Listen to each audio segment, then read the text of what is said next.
Son of God, share my mind, and you don't die. This is the episode, the season 3, the episode 434 in the series How to Manifest Immortality. And the name of today's teaching is Fear and Conflict. Being afraid seems to be involuntary, something beyond your own control. Yet, I have already said that only constructive acts should be involuntary. My control can take over everything that does not matter, while my guidance can direct everything that does, if you so choose. Fear cannot be controlled by me, but it can be self-controlled. Fear prevents me from giving you my control. The presence of fear shows that you have raised body thoughts to the level of the mind. This removes them from my control and makes you feel personally responsible for them. This is an obvious confusion of levels. I do not foster level confusion, but you must choose to correct it. You would not excuse insane behavior on your part by saying you could not help it. Why should you condone insane thinking? There is a confusion here that you would do well to look at clearly.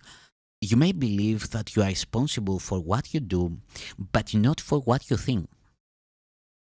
The truth is that you are responsible for what you think because it is only at this level that you can exercise choice. What you do comes from what you think. You cannot separate yourself from the truth by giving autonomy to behavior. This is controlled by me automatically as soon as you place what you think under my guidance. Whenever you are afraid, it is a sure sign that you have allowed your mind to miscreate and have not allowed me to guide it. It is pointless to believe that controlling the outcome of misthought can result in healing. When you are fearful, you have chosen wrongly. That is why you feel responsible for it. You must change your mind, not your behavior, and this is a matter of willingness. You do not need guidance, except at the mind level. Correction belongs only at the level where change is possible. Change does not mean anything at the symptom level, where it cannot work.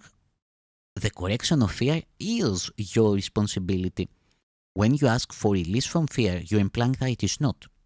You should ask instead for help in the conditions that have brought the fear about. These conditions always entail a willingness to be separate.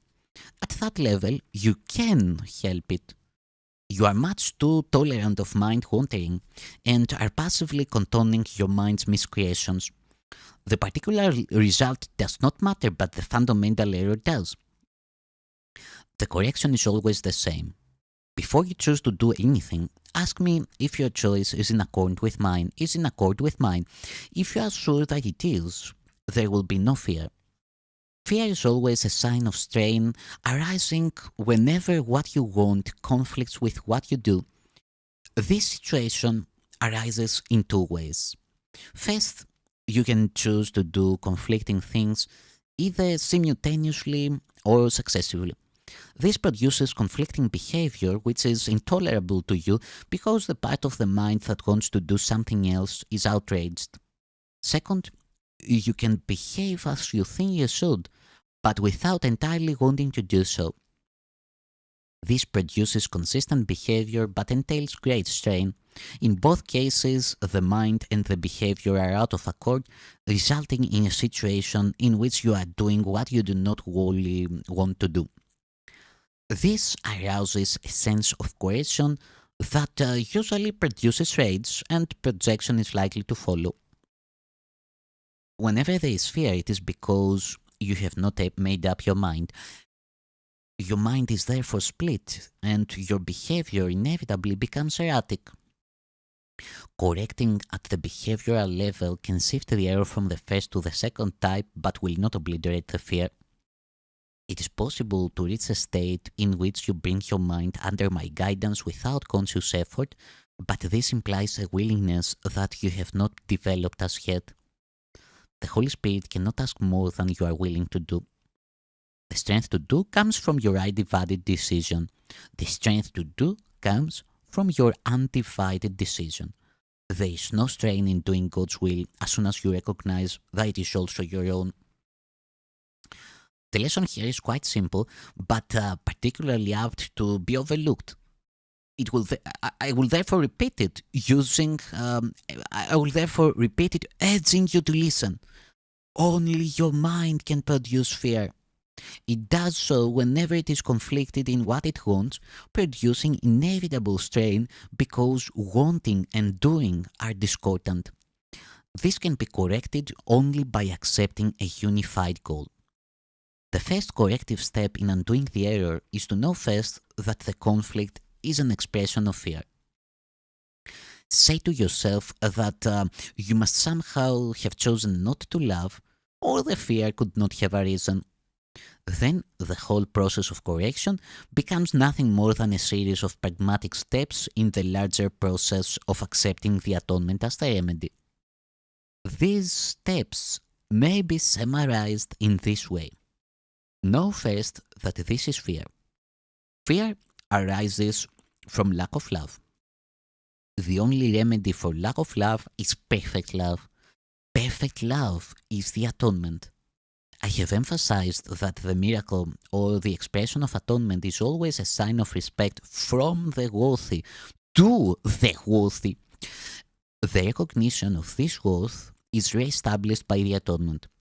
It is obvious then that when you are afraid, you have placed yourself in a position where you need atonement. You have done something loveless, having chosen without love. This is precisely the situation for which the atonement was offered. The need for the remedy inspired its establishment. As long as you recognize only the need for the remedy, you will remain fearful. However, as soon as you accept the remedy, you have abolished the fear. This is how true healing occurs. Everyone experiences fear, yet it would take very little right thinking to realize why fear occurs. Few appreciate the real power of the mind, and no one remains fully aware of it all the time. However, if you hope to spare yourself from fear, there are some things you must realize and realize fully. The mind is very powerful and never loses its creative force. It never sleeps. Every instant, it is creating.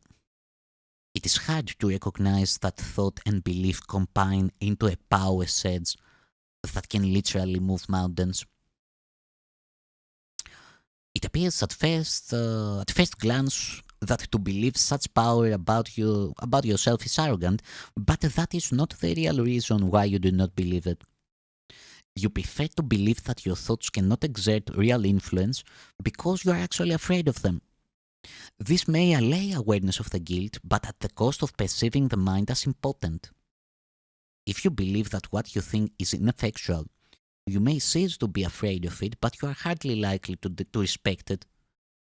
There are no idle thoughts. All thinking produces form at some level. Thank you, son of God.